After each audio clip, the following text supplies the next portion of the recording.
Hello, everyone. Can you hear me? Is this a microphone that works? No?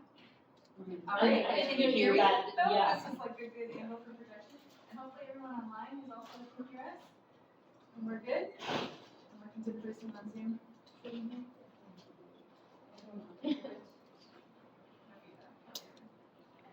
Can you hear us? I think so. The closed captioning is just so it should be good. Amazing. All right. Well, welcome everyone. On behalf of the Women's Gender and Sexuality Studies Caucus and our co-sponsors in the pedagogy and professionalism area, we'd like to welcome you to tonight's special event, The Angry Daffodils, a queer mad feminist poetry reading for Radicalizing Times, featuring our invited speaker, Jessica Lowell-Mason.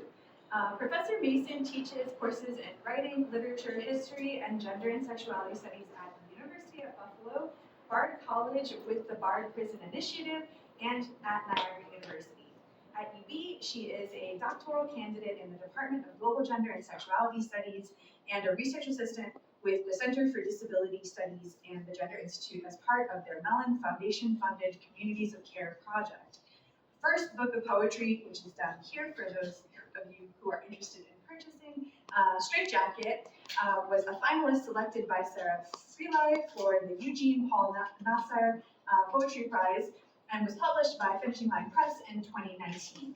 Her most recent collection, I think also down there, New Flora Sapphic Poems from the Garden of Lesbos, was also published by Finishing Line Press in August of 2025. Other academic and creative writings have appeared or are forthcoming in the Gay and Lesbian Review, Bellingham Review, Sinister Wisdom, Lambda Literary, Gender Focus, the Comstock Review, Lavender Review, Wild Magazine, the Feminist Wire, Mad in America, Humanities, and Prager. She is the co-editor of the 2023 collection Mad Women in Social Justice Literatures, Movements, and Arts, and the co-founder of Mad Women in the Attic, a feminist mental health literacy organization in Western New York. She was the co-facilitator of an ongoing weekly writing workshop in partnership between Mad Women in the Attic and the Her Story Writers Network titled Memoirs to Reimagine Mental Health Care between 2021 and 2025.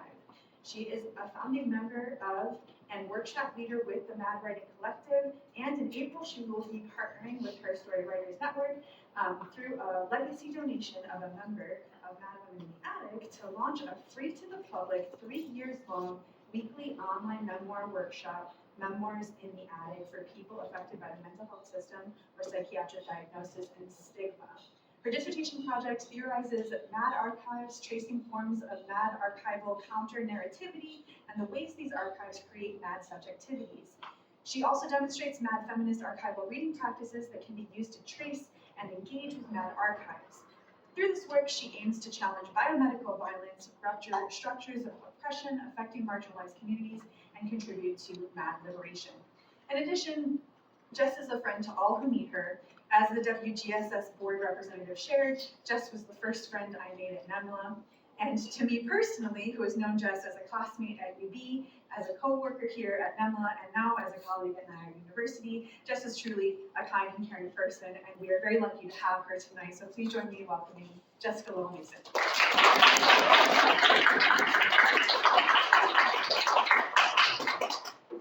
Okay, I'm generally loud, so that might be helpful in this situation. But first, I would like to thank the Northeast Modern Language Association for inviting me to be part of the conference in this way this year. I have been attending NeMLA for what feels like many years, since the early part of my graduate experience.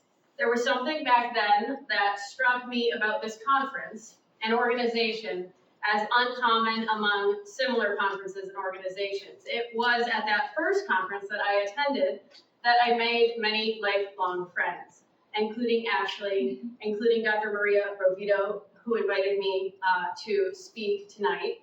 And all of us were graduate students back then, but over time, and it feels like very much through our annual conference contact and encounters, we began to build a personal and professional alliance that has transcended the borders of the conference, I believe. I feel extremely fortunate to call both Dr. Rovito and Dr. Piskowski my colleagues. And I am ever honored and delighted at the ways in which our professional projects and our teaching intersects and collaborates.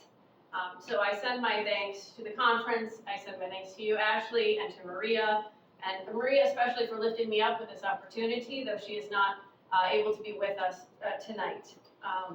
She has had tremendous professional success, and she lifts others along the way. This is like one example of those ways. I am also really grateful for my other associations here, Kara Pernicano and Nicole Krivar, who I've worked with over the past 4 or 5 years on various kinds of ways and different projects, and I love all of you.